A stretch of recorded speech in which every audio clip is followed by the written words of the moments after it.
चंद्र की, उमापत महादेव की, पवन सुत हनुमान की, गिरिराज धारण भगवान की।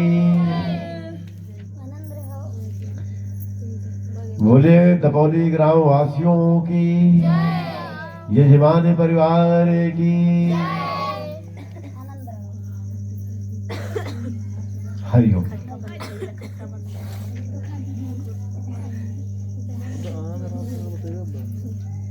जब भगवान कृष्ण के मुंह में पूरा ब्रह्मांड घूम गया और यशोदा जी ने देखा तो कहा, ही भगवान जी, मैंने आपका कान पकड़कर बहुत बड़ी गलती की।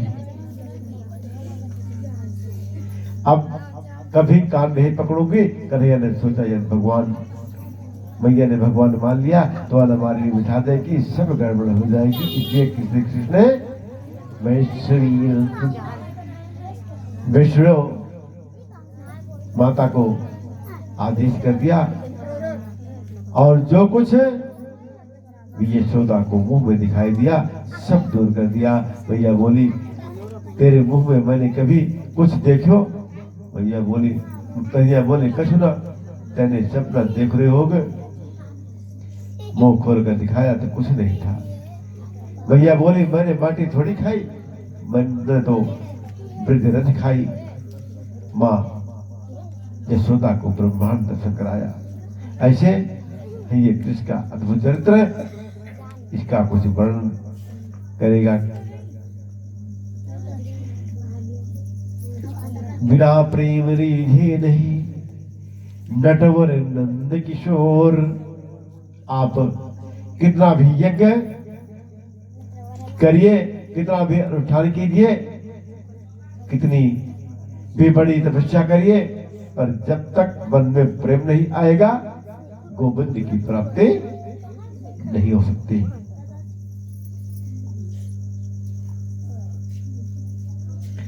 गोविंद तो केवल प्रेम से मिलता है। गोविंद की प्राप्ति का साधन तो केवल प्रेम है। इसलिए जीवन में प्रेम को बढ़ाओ, गोविंद मिल जाएगा। ऐसे है श्री, ऐसे ही प्रधान प्रेम प्रधान है।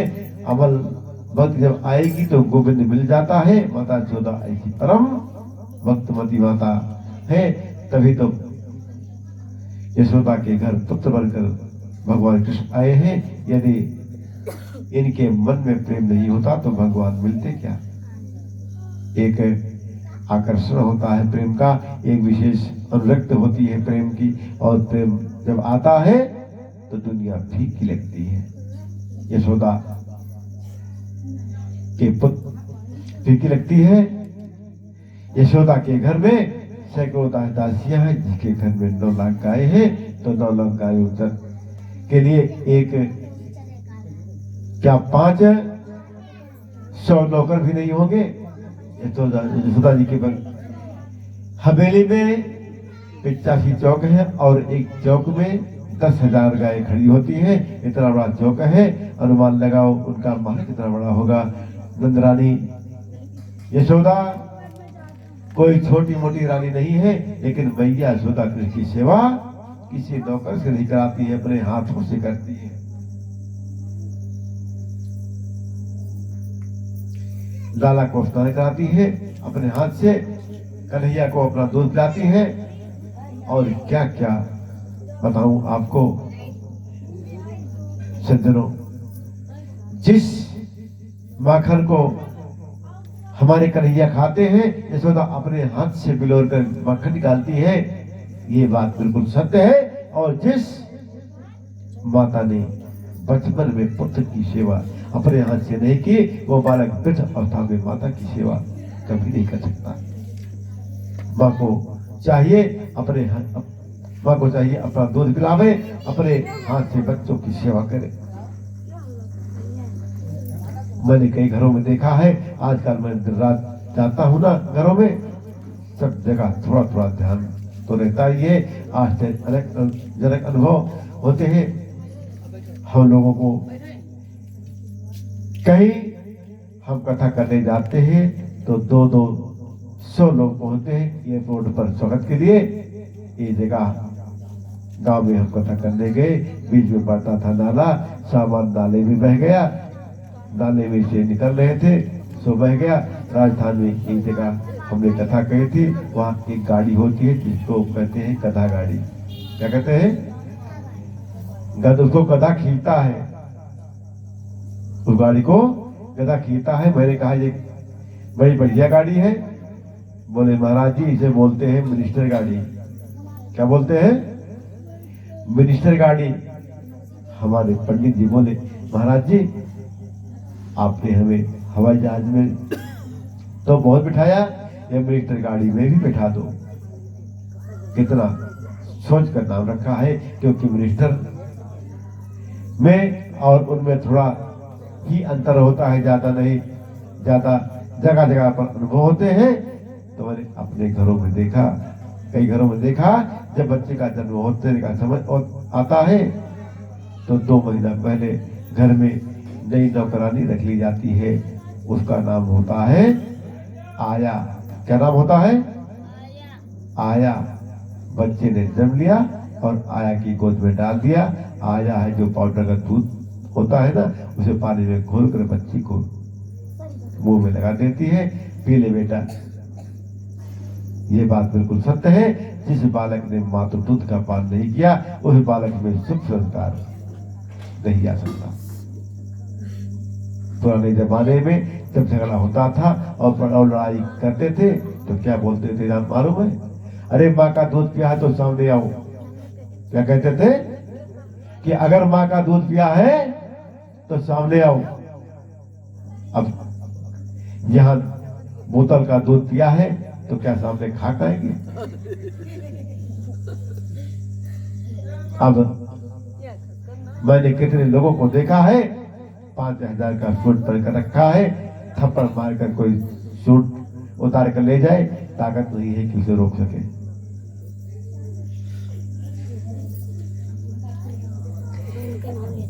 यशोदा कन्हैया को अपना दूध पिलाती है। माताओं को चाहिए अपने बच्चों को अपना दूध पिलावे, उसे शुभ संस्कार पिलावे, सुंदर शिक्षा देवे, बड़ा लाड प्रेम दुलार उन्हें दे। नौकर चाकर का लाड प्यार नहीं, उससे बच्चा संस्कार बनेगा और माँ की सेवा करेगा।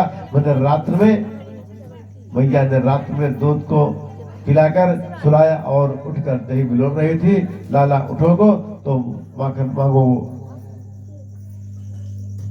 देखो मनुष्य वाचा करुणा 3 प्रकार की भक्ति होती है। जब यशोदा जब दही बिलोर रही थी तो मन में सोच रही थी कि लाला की लीला, लाला उठोगो माखन मांगोगो, बड़ो उद्यमी है, कैसो कैसो नाच, कैसो सबको मन में घर में खिलावे। ये सोचकर मन में वाणी में कृष्ण की कथा का गान कर रही है और हाथ से लाला की सेवा दही बिलोर कर रही है।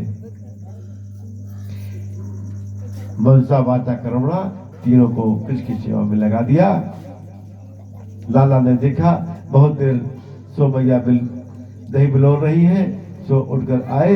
रात्र को सोते समय मैया कृष्ण की आंखों में काजल लगाती है, सो समय उठते ही कन्हैया दोनों हाथों से आंखें मलकर आए और जगन्नाथ भगवान की सी गोल गोल आंखें बन गई। बोले जगन्नाथ भगवान की जय।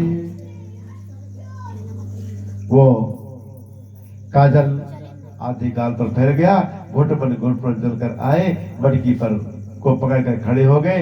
मैया बोली ओहो आ गए तुम। कन्हैया ने कही भैया बड़ी जोर की भूख लगी है, माखन दे दे।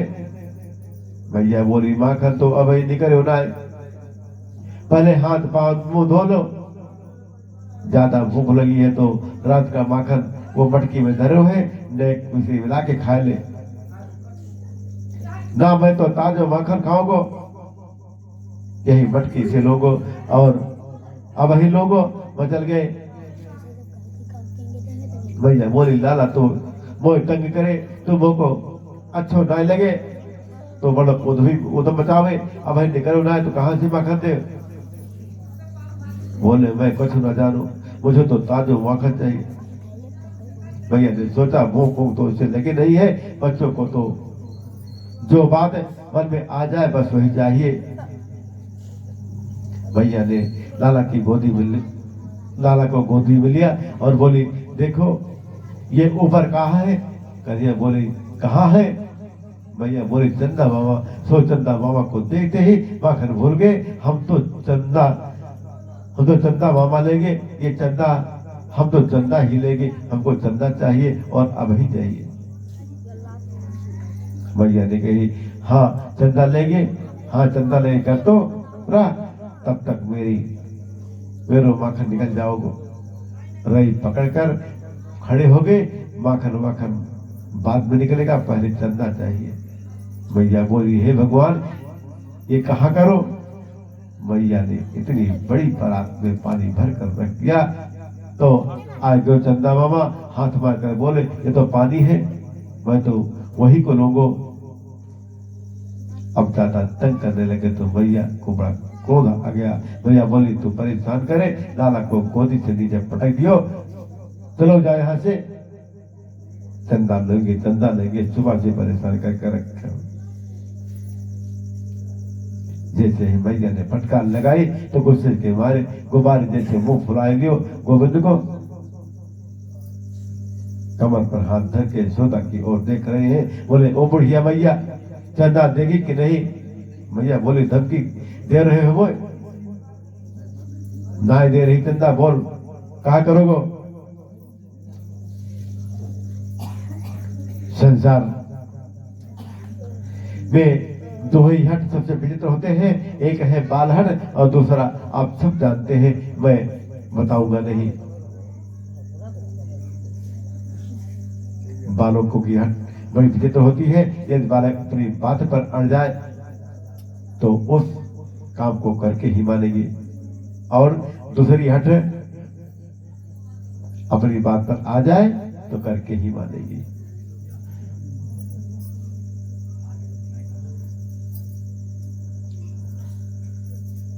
दूसरी बात हट जो है बताना जरूरी नहीं है, अगर आप लोग चाहें तो बता दो। बताइए महाराज बताइए। क्योंकि हमारी माताएं बहनें भी बैठी हैं, हो सकता है पहला हट है बाल हट और दूसरा हट है प्रिया हट। अगर बालक जिस हट अपनी हट पर आ जाए तो कुछ भी करके मानता है, और प्रिया हट अगर आ जाए तो वो कुछ भी मना कर ही मानती है। ये दो हट बिल्कुल विचित्र है। कन्हैया मचल गए सूरदास के शब्दों में सुनिए कितनी सुंदर धमकी दे रहे हैं यशोदा को। मैया मैं तो चंद्र खिलौना नहीं हो, ओ मैया मेरी मैं तो चंद्र खिलौना नहीं हो। कहते हैं यदि चंद्रमा नहीं दिया तो जमीन पर लेट जाएंगे, पूरे शरीर पर बालू लगा लेंगे, तुम्हारी गोद में बिल्कुल नहीं आएंगे। भैया बोली दादी के मत आ, मेरी गोद में ना आओगे तो बलराम को गोदी में ले लोगे, पर चंदा न दे रही है, जो करना हो सो कर ले। भैया ने सोचा ये धमकी तो बिल्कुल काम ही नहीं कर रही है, सो का सुरभि को पे पान न करी हो बेड़ी सिर न गुथई हो। क्या कहा? सुरभि को पे पान न करी हो बेड़ी सिर न गुथई हो।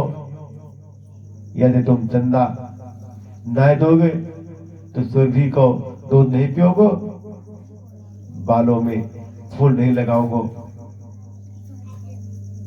कथा समझ में आ रही है? हा? अच्छा समझ में आ रही है तो ये बताइए भगवान के जिस गाय का दूध पी रहे थे उसका नाम क्या है?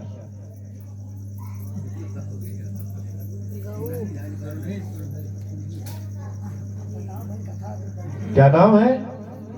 सुरभि। सुरभि को पै पान न कर हो बेनिस न बुझइयो। मैया ने कहा ठीक है, नहीं पीना है तो मत पियो। भैया बोली दादी के तो ऐसे वैसे है, दुबला पतलो है, दूध नहीं पियोगे तो तेरे पेट और पेट दोनों एक में चिपक जाएंगे। तो कारो तो वैसे ही है, लाला सुंदर तो है ना, तेरी बेड़ी गोद के नेक सुंदर बना दे हुए। बेनी ना बताएंगे, बेनी ना बताएंगे तो मैं बलराम के गोद दूंगे, मत आओ मेरी गोद में। भगवान ने देखा कि ये भी दम की काम नहीं कर रही है। कन्हैया बोले ये तो हमें चंदा भी नहीं देंगी, ये हमारे पास एक बात ऐसी है सुना दे तो चंदा देने ही पड़ोगे। मैया बोली तू सवरी बात ने सुना दे, भाई चंदा ना दे रही है। तीसरी धमकी कितनी जबरदस्त है, यदि तुमने हमें चंदा नहीं दिया तो ब्रजवासियों को पंचायत में कह देंगे, सुनो भैया हम केवल नंद बाबा का बेटा है, यशोदा का बेटा नहीं है। यदि तो को अपना पुत्र बनाना है तो पहले हमको चंदा दे दे, नहीं तो हमारी मैया नहीं है और मैं तुम्हारा पुत्र नहीं। रूठ कर जाकर कोने में बैठ गए। 3.5 वर्ष का कृष्ण जब रूठ कर कोने में जाकर बैठा, मैया यशोदा के नेत्रों से प्रेमांसु निकल पड़े। मैया बोले अरे दादी के तो ऐसी तोतरी बाणी बोले तो को कहीं मेरी नजर न लग जाए। दौड़कर यशोदा ने लाला को अंक में भर लिया और गोद में बैठा लिया और अरे लाला एक मीठी बात कहो। बोले कह दे। तो रूठे होकर मत, ऐसे नाराज मत होकर, माखन भी कोमल चंदा से भी सुंदर एक तेरे ताई बहू ले आऊंगी। बहू का नाम सुनते ही चंदा भी भूल गए, हम तो बहू लेंगे, हम तो बहू लेंगे, हम तो बहू लेंगे। भैया हंसकर बोले मौत होगे तो आवे ना, बहू लेंगे, बहू लेंगे। लाला भोजन तो मैं अपनी गोदी में बैठा कराऊं, भोजन कर लो, आवे ना, बहू लेंगे कह रहे। मैया बोले तू जाने बहू कैसी होए, बहुत लंबी होए बहू, तू तो छोटो सो लाला है, बहू तो बहुत लंबी होए। कन्हैया बोले हम तो छोटे हैं, बहू भी छोटे ही लेंगे। मैया बोली ठीक है, आज माखन बाद में निकालोगे, आज तो को बहू ही लाओगे। बता कितनी बड़ी चाहिए बहू ले आऊं तो आप तुम्हारे लिए। कन्हैया बोले इतनी बड़ी बहू लाओ लियो जो हम गैया चराई में जाए करें तो जेब में धर के ले जाए। कह रहे कितनी बड़ी लाओ कि जब मैं गाय चराए जाऊं तो अपनी जेब में रख के जाऊं। भैया बोली दारी के गुड़िया की कह रहे हो दिखे, सो लाकर गुड़िया हाथ में दे दे। सब भूल गए, 3.5 वर्ष का बालक क्या जाने बहू क्या होती है। अब सब भूल गए। कन्हैया माखन चंदा यशोदा की गोद में चढ़ गए। बुलवात लाल की मैया की गोद में दूध पान करने लगे और गोपी ने आकर कहा यशोदा जी आप लल्ला से बात करने में लगी हो, आपको चूल्हों पर रखे हो दूध फर गए हो। भैया बोली हे भगवान सुबह से मोह परेशान कर रखे हुए, कभी माखन मांगे, कभी चंदा मांगे, कभी बहू मांगे, मेरे दूध उफर गयो। लाला की गोदी से नीचे डालकर यशोदा दौड़ती हुई दूध उतारने चली गई। ये दूध क्या था? माँ यशोदा बालक को नीचे डालकर दूध उठाने गई लगे। शिशुदेव कहते हैं परीक्षित 1 मिनट अपनी आंखें बंद करके देखो, ये 3.5 वर्ष के कृष्ण की इस समय की झांकी को देखो। यशोदा जब लाला को गोदी से नीचे उतार कर चली गई। कितना सुंदर वर्णन है श्री सुखदेव जी स्वामी का। कृष्ण कुपित हो गए, दोनों होंठ फड़फड़ाने लगे क्रोध के मारे, और नीचे वाले होंठ को कृष्ण ने दांतों से दबा लिया। श्वेत रंग के सुंदर सुंदर दांत लाल रंग के होठों को दबा रखा। बोले अच्छो, ये मैया के दूध प्यारो लगे, पूत प्यारो ना लगे, हमको गोदी से नीचे डालकर चली गई, अभी बताऊं। श्री सुखदेव जी कहते हैं, परीक्षित थोड़ा जरा झांकी को देखिए, इतना बड़ा लोढ़ा कहीं उसे उठाकर लाए, और पत्थर का, और यशोदा जिस मटकी में दही बिलो रही थी ना, ये मटकी यशोदा के दादी सासू के जमाने की मटकी थी। इतनी पुरानी मटकी थी जिसमें 40 शेर दही आता था। लाला ने लोढ़ा लियो और धाम से मटकी पर दे दियो, सो मटकी फूट गई। कितनी विचित्र लीला है। जब कृष्ण ने मटकी को फोड़ दिया, कन्हैया बोले मैंने तो सोचा था खाली आवाज करी, ये मटकी तो फूट ही गई। माने अब पिटाई होगी, पिटाई होगी तो छठी का दूध याद आएगा।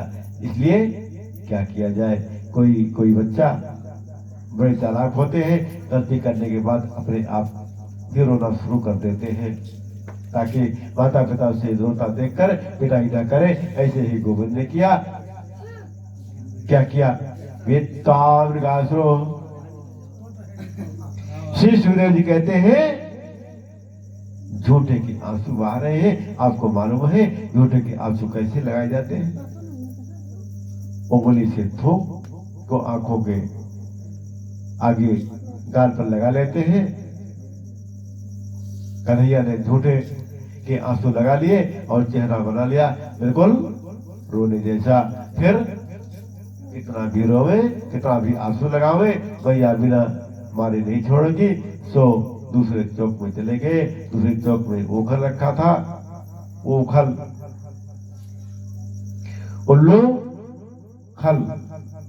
उल्लू वो होता है ना, दिन में उसे दिखाई नहीं देता, और खल वो होता है जिसे न दिन में दिखे न रात में दिखे।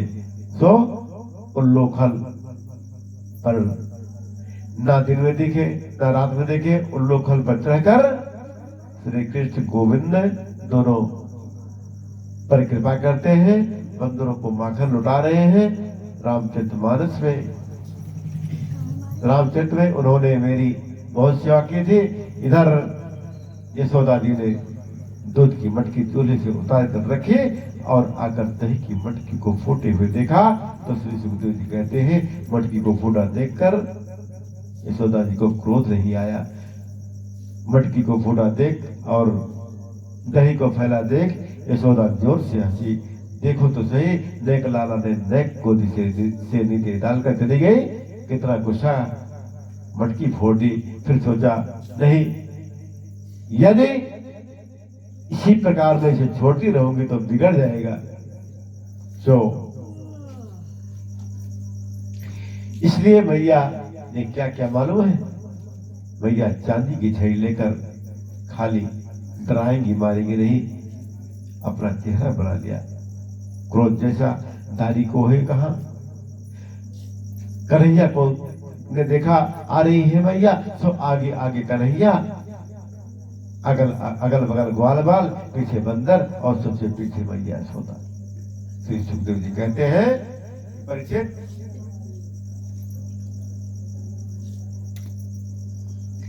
फिर एक बार नेत्र बंद करो और ये दृश्य देखो। निर्गुण निर्विकार निर्विशेष पर ब्रह्म है, गोकुल की गलियों में नंगे पैर दौड़ रहा है। माता यशोदा छड़ी लेकर दौड़ती है। यशोदा के जुड़े हुए जो लगे फूल है, वो फूल झड़ झड़ कर नीचे चरणों में गिर रहे हैं। क्यों? क्योंकि ये फूल ये कहना चाहते हैं कि माता तुम बड़ी भाग्यवान हो, जिसे साक्षात पूर्ण ब्रह्म को अपना पुत्र बना लिया। उस माता के सिर से पर रहने योग्य नहीं हो, तुम तो चरणों में रहने के योग्य हो। इसलिए फूल झरझर कर चरणों में गिरते हैं। मैया ने देखा लाला छड़ी के डर के मारे भाग रहे हुए, तो छड़ी को फेंक दिया। लाला मेरी गोद में आ जा, मैं बहुत हार गई। कन्हैया दूर खड़े ही बोल रहे हैं, मारेगी तो ना। मैया बोली, ओहो तेरी आरती उतारूंगी, तेरे को भोग लगाऊंगी, थोड़ी सी पूजा करूंगी, नेक मेरी गोदी में तो आ जा।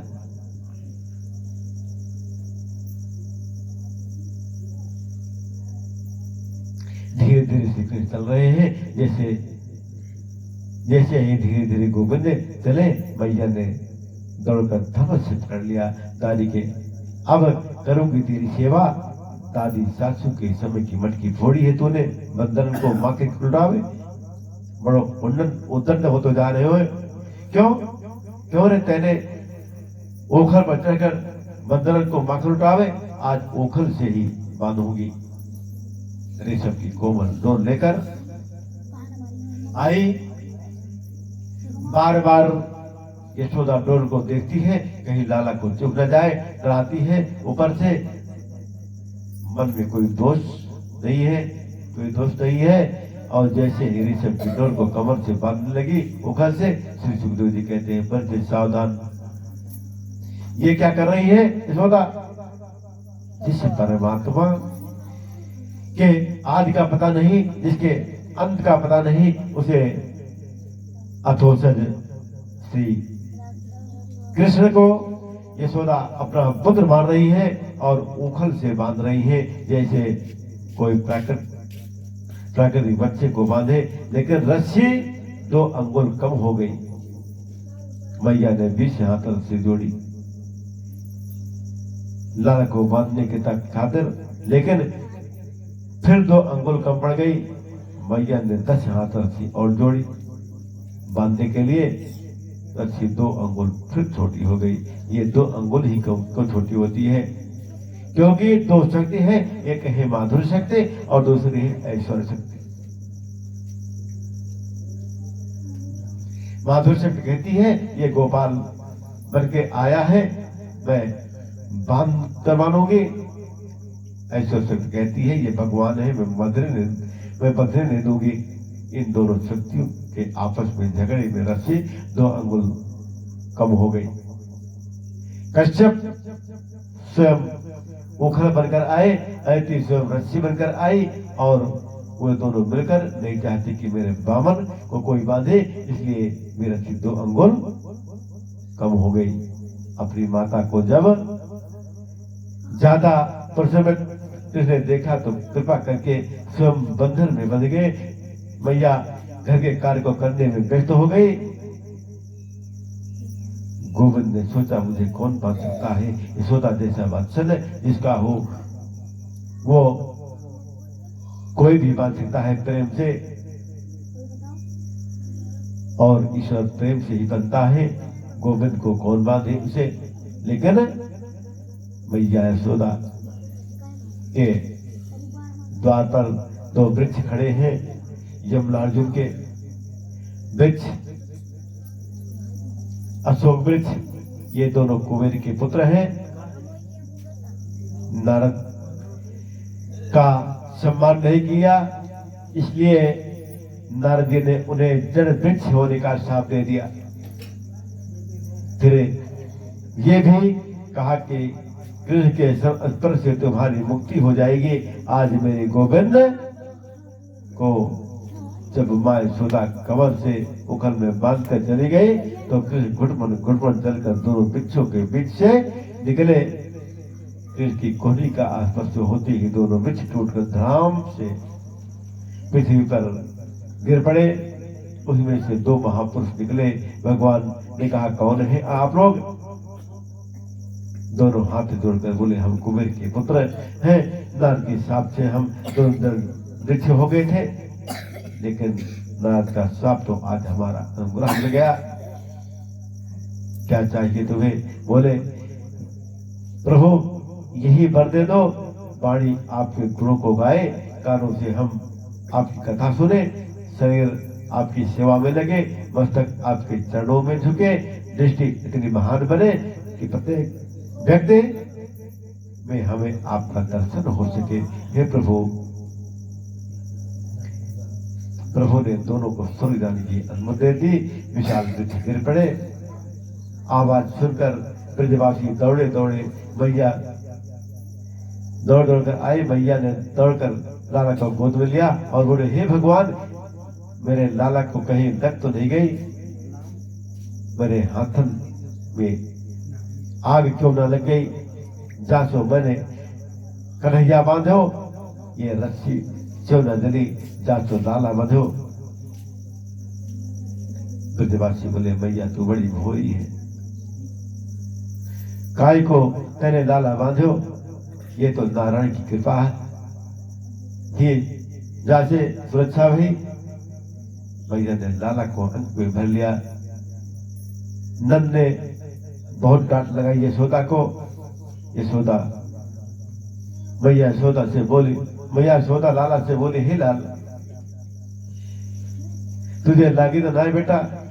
बोले, ओह, कृष्ण को तो इस लीला में नारद जी के शब्द की को पूर्ण करना था।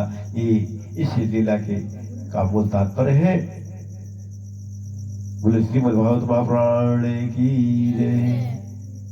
आज की कथा ये विराम के आता है और कल कथा दो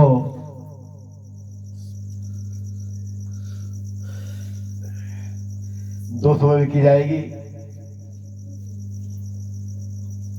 2 से 5 और 7 से 10, क्योंकि कल की कथा भी लंबी है।